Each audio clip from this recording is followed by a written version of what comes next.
Hey honey buns, I hope you guys are doing awesome and amazing. Today we are doing another Ask Courtney video and I'm super excited. So if you guys are interested, keep watching.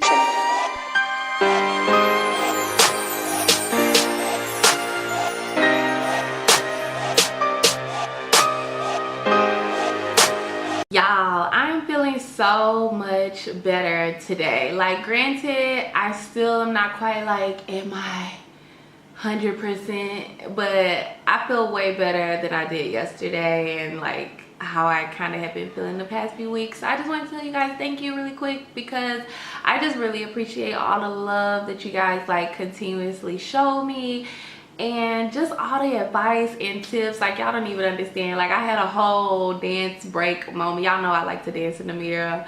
So I had a whole dance moment. I had a whole like Les Brown motivational moment. Like, yes, girl, he was reading my whole soul. So it was great. So thank you guys. If you're new here, I am the Courtney Williams and today is a Ask Courtney video where you can basically ask me any question you have about travel, beauty, inspiration, anything that comes to your mind, and I just might answer it in a video. So the way you do that is just drop your question down below in a comment section of any of the videos, or you can shoot me a message on any of my social media platforms. So today's video is from Serenity and Grace 37. Hey girl. So she says, can you think about doing a video on how you initially got set up in Hanoi, like how you found your hostel and the resources you used to find your apartment, and how you went about your job search? Thanks. So when it came to me getting set up in Hanoi, before I even got here, when I decided first that I was gonna come to Vietnam, I feel like the important thing is to figure out what city you're actually gonna go to. And I don't think that you should choose based off of, okay, she in Hanoi, so I'm gonna go there, or Ho Chi Minh is like a popular city. You know, like do a little bit more research because there is more to Vietnam than just Hanoi and just Ho Chi Minh City. There's great places like Da Nang, which is like in the middle of Vietnam, and it's like more of like a beach area, which is really cool. Like you kind of get a good mix of like land and sand. So, you know, if you're not really like an island person, like I don't think you would get tired there. Another place that's super nice is Hoi An, which is not too far from Da Nang, which is, it just feels like home. It's very like cozy, very just like authentic Vietnamese, and it's really cool because they actually have like so many tailors, so you can get like literally anything you could think of made there in whatever size you want. So definitely take that time to research and figure out what city will actually fit your personality, and if you have time, take a moment to actually visit, because for me, I think I had a better idea of where I wanted to go because like I said in some of my previous videos, I had came to Vietnam about a year before I actually decided to actually move here and teach English and save money. So I worked my way from the bottom to the top of Vietnam, so I was very familiar with the different cities and what I needed and what they offered. So I was really prepared in that sense. Now, once I decided on Hanoi, my next thing was really the job search. I didn't even think about a hostel, honestly, because I feel like a hostel is not hard to book. I didn't really think about an apartment. My main thing was like, I'm coming here to work. Okay, I'm coming here to get these coins, Jesus, so I need to make sure that I get a job as quickly as possible and I start, you know, making these coins. I think the thing that really played in my favor though was that I did have friends who had either visited here before, taught here before, who had lived here before, who gave me a lot of advice, as well as I was a bit aware of like the work culture because, you know, like I said, I had came here before and I spent like a good little time in Vietnam the first time. So I knew the time that I was coming, it was gonna be a holiday, which is, it's like a 12-day holiday at the beginning of the year for, you know, the new year, which is called the Tet holiday, is the Vietnamese celebration.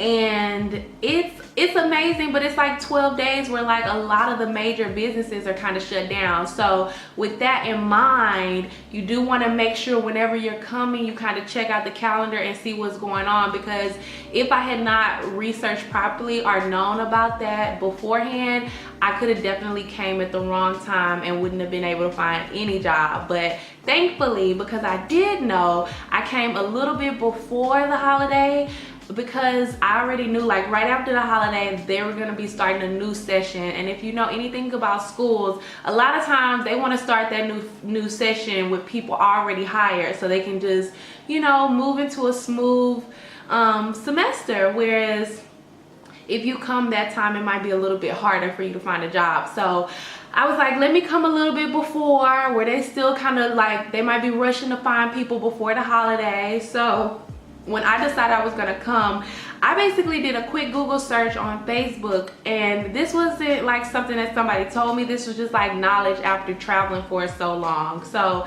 basically, if you're in a new country or a new city, you can easily put in what you're looking for and the country name or the city name to find, you know, what you're looking for. Like, for example, I'm looking for teaching positions, so I was putting in English teaching in Vietnam, English teaching jobs in Hanoi, things along that line, just to find out like if it was any Facebook groups.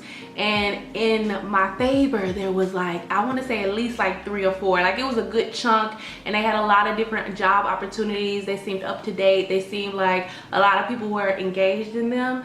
So I used that.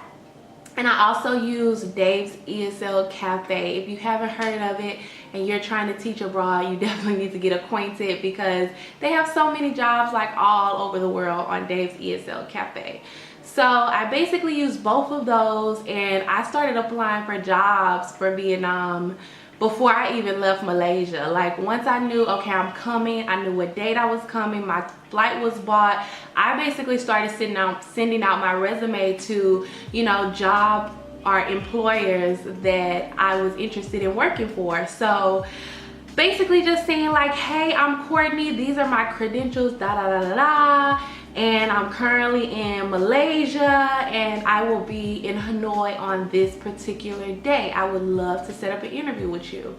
So some people, you know, messaged me back and kind of was like, you know, just let me know when you get here. And then some people didn't say anything, which was completely fine, because this was just kind of like my pre moment, you know, just to kind of get the ball rolling. So once I actually got to Hanoi, it was literally like I hit the ground running. I literally emailed everyone who I sent an email to, and I said, hi, it's me, Courtney, I'm here. I basically, you know, like in a more professional way, I just let them know I'm here now and I'm ready to interview. So let me know what time will be best with you. And literally, when I tell you, like, I just got like so many emails from that, and I think it was just perfect timing too as well, because it was like right before, you know, the holidays. So they were really trying to get people like situated so that, you know, like I said, so they can come back from the holiday and move smoothly. So I did that, and just, I can't remember what day I came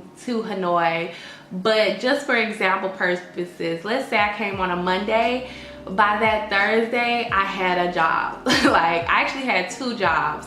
So yeah, it wasn't really that hard for me. So just make sure you do that research and figure out, okay, where you're going, as well as what's gonna be the best time for you to go based off of holidays and things. And then don't feel like you gotta wait to apply till you get here, because that is so far from the truth. Now, once I kind of got all of that set up, then I started thinking about hostels. And I really, honestly, y'all, I don't book hostels very far in advance, because I just kind of feel like plans change, things change. You just really never know what's gonna happen.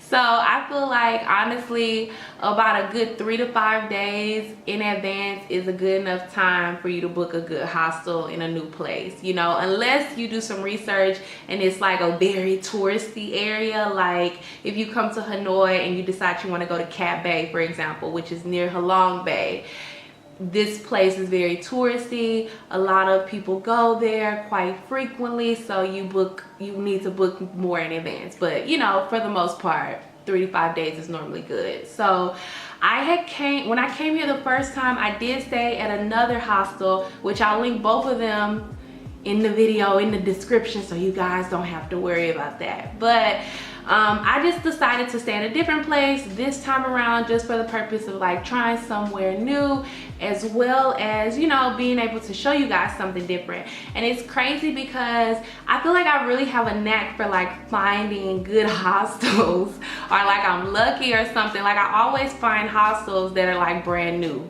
that, you know, are like a month old or something, you know. So it was no different with the hostel that I found this time around. I literally went there and I was really shocked, and I was super nervous because when I looked at it online, it just looked a little bit too good to be true. But I was like, I'm gonna just try it out, and if it doesn't work, then I'm gonna just go to another one.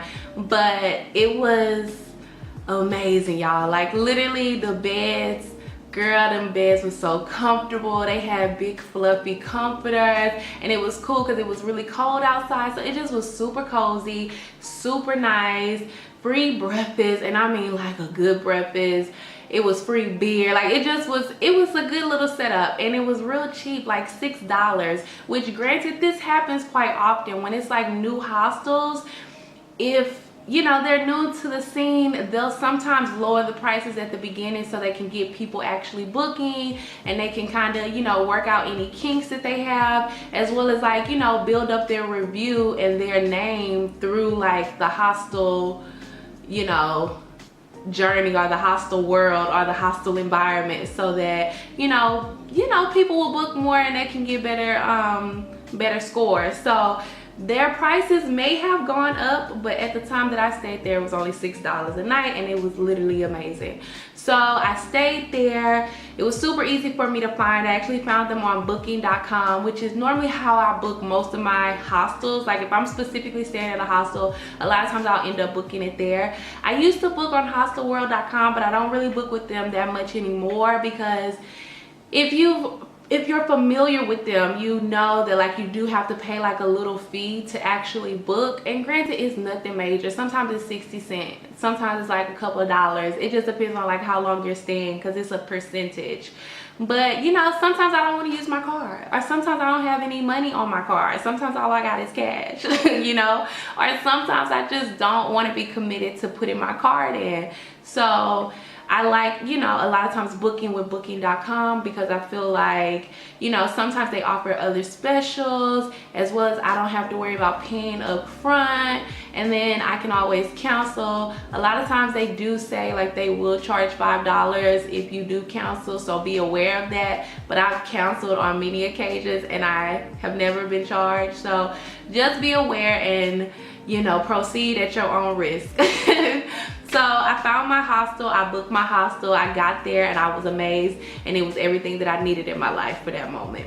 I ended up staying there for like a good month, because I wanted to kind of wait. Well, I wanted to wait until I got my first check, but it was just like, I was coming to a moment where I just could not stay at hostels anymore. And if you guys know, like I didn't start working right away. Even though I got hired, it was still like that 12-day holiday period. So when I actually started working was like, you know, 2 weeks after I had got there, and then a month after that was like when I got my first check. And I actually needed to move before that, because I just was coming to, I just was getting to my limit. I was just like so tired of like people being around me, people being like being in my space, you know, people was like, you know, just in my personal space trying to like be friends, and I'm just like, yo, I'm focused trying to get some stuff done. I don't got time to talk to you right now. So it just was a lot, and I just really needed some personal space. So I ended up deciding, like, before I got that check, okay, let me see if I can move in anywhere, and if I can move in without having to pay anything. So that's what I did. I mean, I started looking for apartments, and I did the same thing as I did with like the job hunting. So I looked at apartments in Hanoi and apartment search groups in Hanoi on Facebook, and I just started messaging a bunch of people. I also did a lot of word of mouth and was like, you know, asking my coworkers, because a lot of them were expats and foreigners, and they also, you know, had to find apartments before I got here. So I was like, oh, they might, you know. So they definitely referred me to a few sites that I'll also link down below. I also linked the video to my apartment tour because it has a lot of links to a lot of different apartment sites and just a good breakdown of different things you might need to think about if you're looking for an apartment here in Hanoi specifically, or even, you know, in Vietnam. But I did that, and ultimately one of my friends ended up telling me, oh, you know what you should do is actually put, you know, a little ad of what you're looking for. So that's what I ended up doing on one of the Facebook groups. I basically posted a picture of a map of like the area, and I had a specific like radius circle. And I just said, hey, I'm looking for a studio. This is my price range. Let me know if you have anything in this area. And literally, I want to say, y'all, so many people messaged me and just, you know, send me pictures. And I set up, you know, dates. And ultimately, when I saw this place, when I saw it in the pictures, I was like, oh, that's real cute. And they have a bathtub. But I was very skeptical. But when I came inside and it was exactly like the pictures, I was like, yes, this is it. This is the one. So, I mean, it didn't really take me that much to get set up here in the hindsight. I mean, of course, it felt like it was way more than that when I got here. Like, it just felt very overwhelming, and there was a lot going on, getting set up and getting stable in a new place. But it wasn't too bad for me. All right, honey buns, this is it for today. I hope you guys enjoyed this video, and shout out to my girl Serenity and Grace 37 for the super awesome question. If you guys have any more questions about how I got set up in Vietnam that I didn't cover, or you have, you know, you want some more details about, just drop it down in the comment section and I will do my best to answer it. If you have not already, go ahead and like, thumbs up this video, subscribe, and support your girl. As always, remember, people will stare, make it worth their while, and I'll see you guys later. Bye.